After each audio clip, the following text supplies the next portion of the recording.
Assalamualaikum warahmatullahi wabarakatuh. Selamat pagi anak-anak. Bagaimana kabar kalian semua? Semoga semua dalam keadaan sehat walafiat. Pada pagi hari ini kita akan membahas pembelajaran 4 pada tema 8 subtema 2. Sangat menarik ya belajar tentang negara-negara tetangga Indonesia. Belajar tentang kondisi alam dan kondisi sosial budaya negara-negara tetangga dapat membuka wawasan kita. Ayo kita pelajari kondisi sosial budaya negara Vietnam dan Thailand.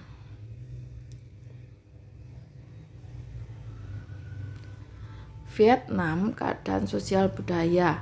Orang Vietnam merupakan kelompok terbesar di negara Vietnam.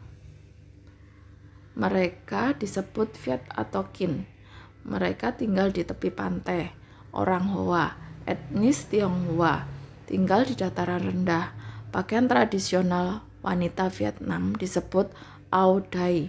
Áo Dai dahulu dipakai oleh wanita dan pria, sekarang kebanyakan dipakai oleh wanita. Thailand, keadaan sosial budaya. Thailand dikenal sebagai negeri gajah putih. Penduduknya adalah etnis Thai dan Lao. Sebagian besar penduduk Thailand memeluk agama Buddha, Theravada. Ada juga pemeluk agama Islam, Kristen, dan Hindu. Bahasa Thailand merupakan bahasa nasionalnya. Bahasa Inggris diajarkan di sekolah.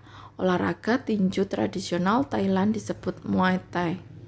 Thailand merupakan daerah tujuan wisata. Banyak wisatawan mancanegara yang berkunjung. Mereka ingin mengunjungi objek wisata pantainya, misalnya Pantai Pattaya. Bacalah kembali informasi tentang keadaan geografis negara Vietnam dan Thailand bersama dengan temanmu. Lakukan analisis sederhana tentang hubungan keadaan geografis negara-negara tersebut dengan keadaan sosial budayanya. Kalian buat kartu seperti berikut. Kalian dapat membuat formatnya ini pada buku IPS kalian. Jadi di sini ada negara Vietnam. Ceritakan bagaimana kondisi geografisnya dan bagaimana kondisi sosial budayanya pada kolom yang telah tersedia. Kemudian analisis hubungan antara kondisi geografis dan sosial budayanya. Begitu juga untuk Thailand. Thailand, bagaimana kondisi geografis dan sosial budayanya, kalian tulis pada kolom yang telah disediakan. Kemudian analisis hubungan kondisi geografis dan sosial budaya pada format yang telah ditentukan. Jadi kalian dapat mengerjakannya pada buku IPS kalian. Kegiatan selanjutnya yaitu ayo membaca. Bacalah bacaan di bawah ini. Garis bawahi kata kunci dan informasi penting yang kamu temukan dari bacaan.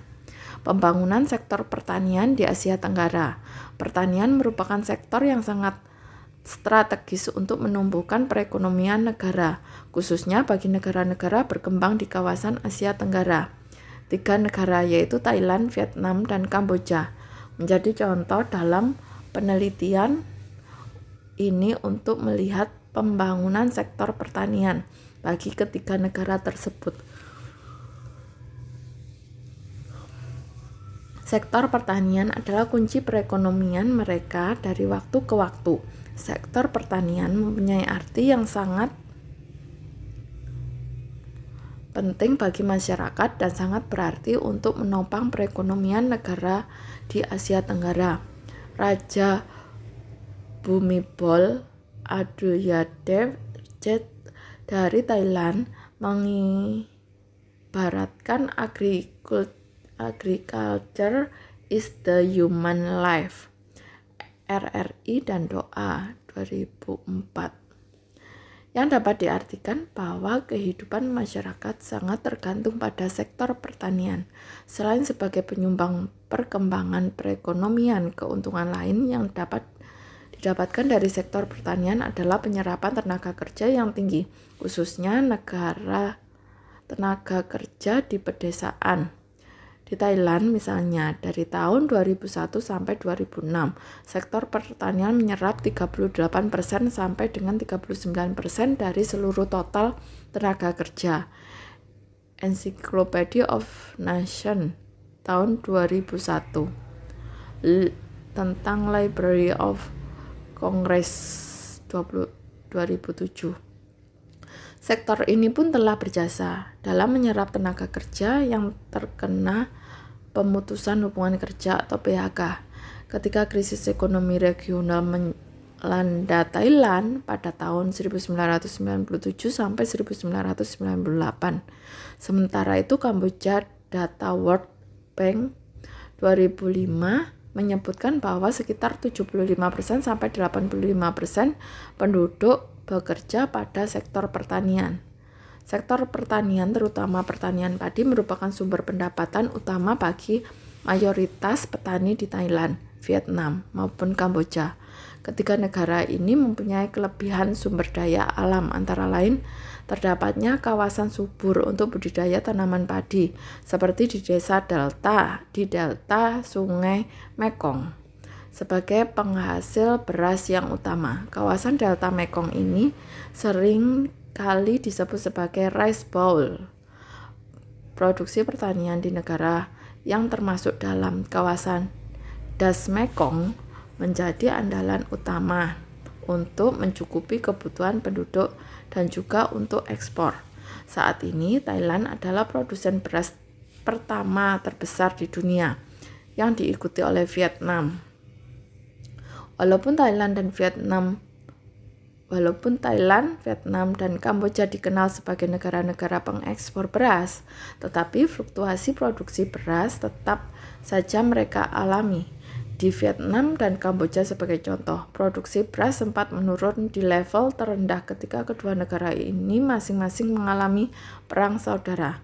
Perang telah membuat rusaknya lahan pertanian dan infrastruktur penunjang seperti saluran irigasi. Setelah perang berakhir, produksi beras perlahan pulih dan bangkit. Kegiatan selanjutnya yaitu ayo berlatih. Dari bacaan di atas, kesimpulan apa yang kamu dapatkan? Kemudian tulis secara ringkas kesimpulan yang kamu dapatkan dari bacaan sebelumnya. Identifikasi terlebih dahulu informasi yang penting yang kamu dapatkan dari bacaan. Kemudian kalian buat format seperti berikut pada buku IPS kalian. Nama, tanggal hari ini, kemudian pembangunan sektor pertanian di Asia Tenggara. Gagasan utamanya yaitu lingkari 3 kata kunci, gagasan utama, dan tuliskan kata-kata tersebut dalam kolom yang disediakan. Kemudian tulislah 3 gagasan pendukung dan buatlah ringkasan bacaan. Bekerjalah bersama dengan temanmu, masing-masing membuat 5 pertanyaan dari bacaan. Pembangunan sektor pertanian di Asia Tenggara. Tukarkan pertanyaan yang kamu buat dengan pertanyaan temanmu. Buatlah jawaban pertanyaan tersebut, kemudian periksalah jawabannya. Gunakan bacaan sebagai acuan untuk memeriksa jawaban. Kemudian ayo mengamati. Kita telah mempelajari keadaan alam dan sosial budaya beberapa negara di Asia Tenggara. Setiap negara memiliki keunikan masing-masing. Namun ada satu persamaan yang dimiliki oleh negara-negara tersebut, yaitu kebutuhan rakyat untuk mendapatkan kehidupan yang layak.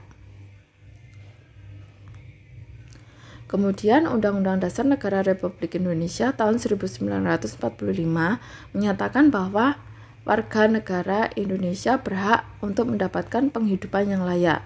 Setiap warga negara berhak untuk hidup secara layak di Indonesia dan mengusahakan suatu usaha untuk mencapai tujuan tersebut. Pernyataan tersebut tercantum dalam pasal 27 ayat 2. Pesan apa yang kamu dapatkan dari bunyi pasal di atas? Kemudian, apa menurutmu dalam pasal tersebut? Juga disinggung tentang tanggung jawab warga negara dalam mengusahakan kehidupan yang layak. Pertanyaan selanjutnya, kalimat yang manakah yang menyatakan hal tersebut? Kemudian amati lingkungan sekitarmu, identifikasi kegiatan-kegiatan yang dilakukan oleh warga negara sebagai perwujudan tanggung jawab untuk mendapatkan kehidupan yang layak. Selanjutnya, apa yang akan terjadi apabila warga negara tersebut tidak melakukan tanggung jawab? Kalian dapat menjawabnya pada buku PPKN kalian. Kegiatan selanjutnya yaitu ayo renungkan. Menurutmu, apakah hal-hal yang kamu lakukan dan pelajari hari ini akan memberikan manfaat bagimu? Jelaskan dan berikan contohnya. Kerjasama dengan orang tua. Pilihlah salah satu topik yang kamu pelajari hari ini. Buatlah lebih detail bagi topik tersebut dan ceritakan kembali kepada orang tuamu. Jelaskan kepada mereka secara terperinci tentang topik tersebut dan mintalah orang tuamu memberikan beberapa pertanyaan tentang topik tersebut. Pembelajaran kali ini cukup sekian, Ibu akhiri. Wassalamualaikum warahmatullahi wabarakatuh. Catch 'em all.